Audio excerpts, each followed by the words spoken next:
Wake up. I'm M.A. Jones, and this is the Jones Factor. Fact taken out of context is the foundation of manipulation. Individualism, greed, and capitalism today on the Jones Factor.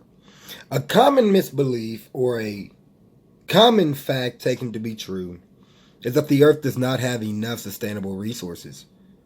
You hear agendas of population control, you hear agenda of resource allocation, and that's one of the facts, that's one of the stories that you hear in the news today when it comes to population, as population control being a means of renewing resources. Here's the actual truth. The fact is, the earth is completely capable of supporting human, plant, and animal life on the earth for generations. The resources are there. What the earth can't do is sustain human greed. It's not that there's not enough resources. It's not that policy needs to be taken out to allocate, to control population, to control natural human behavior. It's a human problem everyone is born on earth with. It's greed. However, we live in a capitalistic society that actually amplifies a vice of human nature. Let's take a look at what greed is. Greed, like love, compassion, empathy, jealousy, is part of the human condition. It supersedes personality. Every human, regardless of character, experiences these emotions, these characteristics of being human. Certain systems, certain governments, certain economies, certain aspects of our everyday life can magnify or minimize these human vices, such as greed, again, which supersedes personality. It's part of the human condition. No one can escape that part of humanity. But we can use self-control and control them. Now, when we look at greed, a simple Google search will let us know right here: intense and selfish desire for something, especially wealth, power, or food. I love that definition. A simple Google search of greed will lead you to that. Also, the Merriam-Webster's definition, which I also agree with, and I think it's worded very well.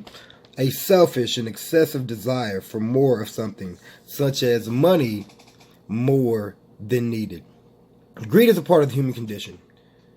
Self-control and a sound mind is what every human has the capacity for. Self-control and a sound mind. Greed is one of those things that we can use our personality and character in the right way. When it comes to survival, a certain level of greed is there for survival, because nothing that's part of the human condition is for our detriment. The fact that we have a thing called greed that supersedes our personality, it's a tool for us to use. We can't let any tool get out of control. What's stronger, the wielder of the tool or the tool itself? And the truth about what's going on. There's plenty of resources. The earth can absolutely sustain itself. It cannot sustain human greed. Christopher Snowden, author of Selfishness, Greed, and Capitalism, Debunking the Myths of the Free Market, makes a few good points in his view of capitalism. However, there's a few things that I disagree with, and we'll be getting to that. I want to start off by reading from his book, Selfishness, Greed, and Capitalism, Debunking the Myths of the Free Market. Is greed good?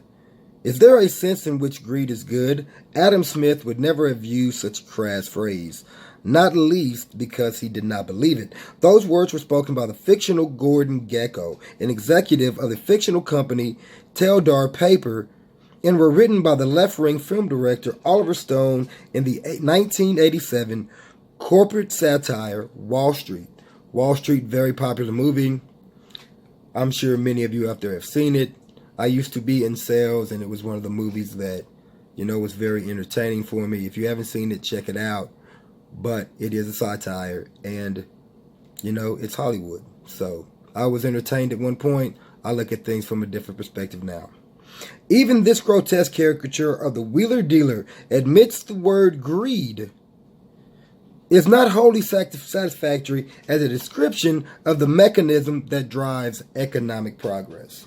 Greed in all of its forms, greed for life, for money, for love, knowledge, has marked the upward surge of mankind, and greed, you mark my words, will not only save Taldar paper, but the other malfunctioning corporation called the USA. Because they're telling you right here, folks, the United States is a corporation. I love how Hollywood put it in plain sight in such a popular movie as Wall Street. Keep your eyes open. We've got to wake up. In the film, greed turns out to be not so good for Michael Douglas' character, Gordon Gekko, who is convicted of insider trading and sent to prison. Free market economists would not have shed tears for the man. They know that greed can lead to great evils and that markets must be circumscribed within the rule of law. Greed is not good. It can lead us towards criminality, as it did with the fictional Gordon Gekko and the real-life Bernie Madoff. But theft, deceit, and corruption are the risk of any society. For good or ill, selfishness and avarice, and for that matter, sloth and lust, are also features of any society, be it feudal, socialist, or capitalist. They are not unique to free markets, and there is no reason to believe capitalism breeds them. That's where Mr. Snowden and I disagree. I do agree, however, whether it's communism, socialism, capitalism, the three great economies that abound today, they're all subject to the human condition because greed supersedes personality. That's part of where the individualism that we face in capitalism comes into play with greed on such issues as the resources on Earth. And I just think that issue of population control, of does the Earth have enough sustainable resources, is a direct reflection of the correlation of the three. Greed supersedes. It's part of being a human. It's part of humanity. It doesn't matter if you're socialist, capitalist, communist, what have you. We are all subject to the same conditions of humanity. Now, how does capitalism and the individual correlate? Well, generally speaking, when you think of an individual and individualism, it differs from the definition of individualism in the context of capitalism. Within the confines of capitalism, our vices are magnified and our virtues are diminished by the nature of capitalism itself. Capitalism fuels competition instead of camaraderie and communal organization. What happens when you can control an economy? What happens when capitalism gets out of control? The individual with the human condition experience fear because capitalism can create lack. And when we have lack, we have fear. And in the context that greed already plays in the role of capitalism, greed is the vice that's magnified the most, but that leads to fear, that leads to envy, that leads to jealousy, because by nature, capitalism is competitive versus communal. It's individualistic, and that affects us as individuals because we are already struggling with the characteristics of being human. Whether it's jealousy or love, whether it's compassion or envy, these are all aspects of who we are as humans. And how that relates to the systems that we operate in every day determines our lives. It has a direct effect of our mood and our health, as I've mentioned before. The individual under capitalism, because capitalism, there's lack. There's absolutely lack in the system of capitalism. And in Americans' class system, the fear, the lack, the self-depravity is magnified even more. And what happens as we magnify the vices? Our virtues are diminished. It makes it harder to show compassion, makes it harder to show sympathy, makes it harder to show empathy. Makes philanthropy, charity, much harder to come by. These are just the facts of how capitalism, greed, and individualism play out. And it leads again back to our first point, that there's lack in the world because capitalism creates. There's a system that creates lack, and it's called capitalism. We've got to understand, and we've got to actually be in our own skin. We've got to be comfortable in our own skin. We've got to understand what it means to be human and how the characteristics that make us human, that we are born with, that we are endowed with from birth, they're just signposts. They allow us to be individuals and relate to a community. We're all part of a whole. There's too much disconnect, and competition fuels that disconnect. People believe they're not a part of nature somehow. We are. We can have whatever system that we want. Christopher Snowden, in his book asserts, while greed is not good, it is senseless to pretend that it does not exist or that it can somehow be erased from the character of mankind. Now that I can agree with. Whereas self-interest can only be pursued in tribal, feudal, or socialistic societies at the expense of others to the pursuit of power, free market capitalism is able to harness self-interest and direct it towards activity that are beneficial to others. As David Boaz puts it, Snowden writes, critics of the market often complain that capitalism encourages and rewards self-interest. That's not my argument. In fact, people are self-interested under any political system. I agree. Markets channel their self-interest in socially beneficent directions. In a free market, people achieve their own purposes by finding out what others want and trying to offer it. That's pretty basic to capitalism. Supply and demand. Pretty basic tenet. Continuing on. Capitalism does not rely on selfish motives, but it is able to put selfish motives to good end where such motives exist. Here's another point of contention. Capitalism does not rely on selfish motives. I agree. It magnifies them. Well, I agree to a certain extent. It magnifies selfishness itself.